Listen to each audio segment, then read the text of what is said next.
Hello everyone. To be or not to be a good citizen. Democracy is a device that ensures we shall be governed no better than we deserve.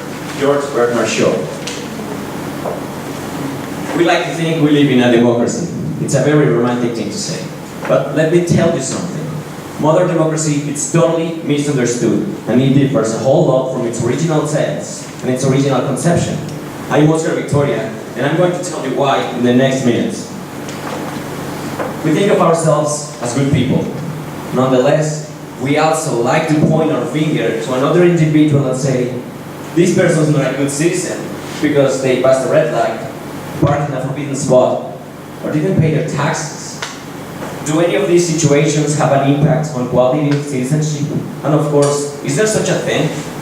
We probably don't think of these situations as a major problem. We see them as isolated events, but I assure they are related and they have one cause in common. The lack of citizenship culture.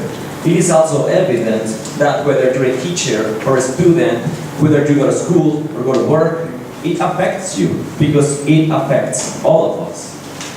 It has come to my attention that when we tend to do any of this, we usually justify ourselves. We say, if others do it, so will I. Or even the cynical, what's done, it's done. This just proves our lack of coherence and that there is a gap between how we perceive our rights and obligations. So what does it mean to be a good citizen? And previously, what does it mean to be a citizen? The concept comes a long way in Western history.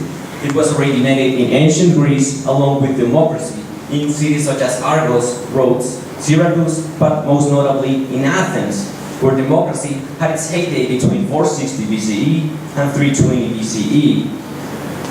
It was originally an extraordinary system of government, where all male citizens had equal political rights, freedom of speech, and the opportunity to participate in the political arena. It was supposed to mean the power of the people, but 2,500 years later, we don't seem to have that much power. So we must wonder, is Mexico a democratic country? Of course, not everything about Athenian democracy was positive, since only male citizens could participate in public life. But to me, the idea that democracy pretended was extraordinary and was excellent because there was coherence. Given that male citizens were the ones who paid the most taxes and therefore contributed the most to the development of their polis. So, to me, it makes a lot of sense. You contribute to your city, you have a say, you have a vote. But nowadays, society has lost this meaning, and it seems that only for being, you have the right to complain even when the majority already decided what they think is best. Being a good citizen implies respect, and respect implies everyone.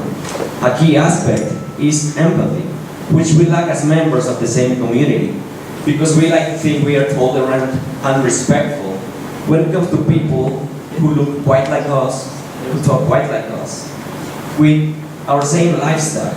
But when it comes to different people, people who not quite look like us, who not quite pray like us, we discriminate, segregate, unconscious or unconsciously, we exclude them, even though we share a lot of common aspects with them.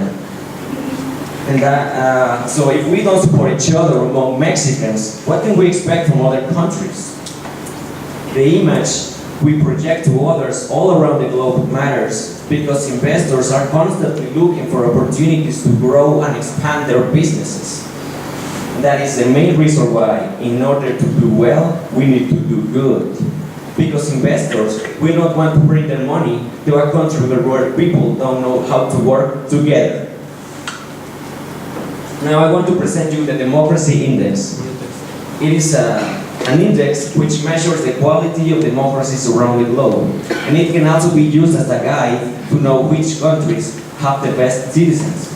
It was created in 2006 and is based on 5 categories: political, electoral process and pluralism, civil liberties, functioning of government, political participation, and political culture.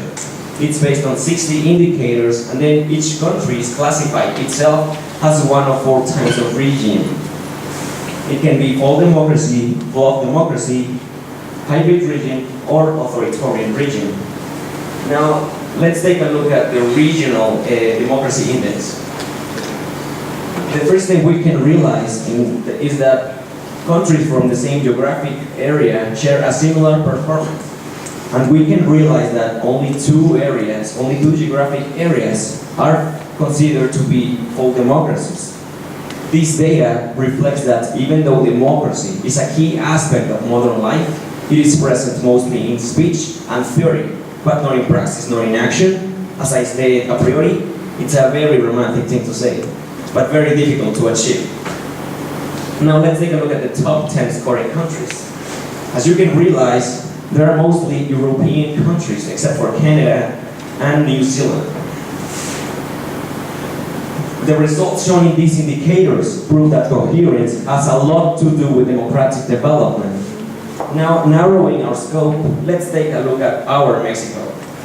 Mexico has had a consistency in its all-time democracy index scores. Our highest score was in 2010, and our lowest was just last year, ironically. So it is not a coincidence, the historical moment we are living in. We have to spread awareness among our neighbors, our classmates, among our friends, because it is up to us what will happen not only in the next federal elections, but in the future. Let's take a look at the comparison among Mexico and other countries from the same continent. Mexico is placed or ranked 66 in this ranking, scoring even under countries such as Argentina or Brazil with strong corruption issues. So we have to do something. It is up to us. We have to learn from the past and look forward with hope. We shall not let another 70 years of progress pass before our faces and not being a part of it. Poverty, inequity, corruption. Our ancestors were already a part of it. It's time to learn from the past and look forward with hope. A couple of countries have done it in the region, especially Uruguay. It's a very special case and used to be known as the Switzerland of America. So it is possible, but it's up to us. Now you must be wondering, what does make an individual a good citizen? For some, a commitment to democracy is a promise to protect our liberal notions of freedom, while for others, democracy is primarily about equality. For some, civil liberties are key, while for others, free markets are a great hope for a democratic society. Now, all these multiple visions are not always in conflict. As Roger Soder, a teacher at the University of Washington, says, to speak of the good citizen in a democracy, we need to speak of liberty, and we have to understand that we must be educated in liberty. Where are the rudiments of good citizenship to be learned? At some extent, at home, in corner societies, in churches, or in the media.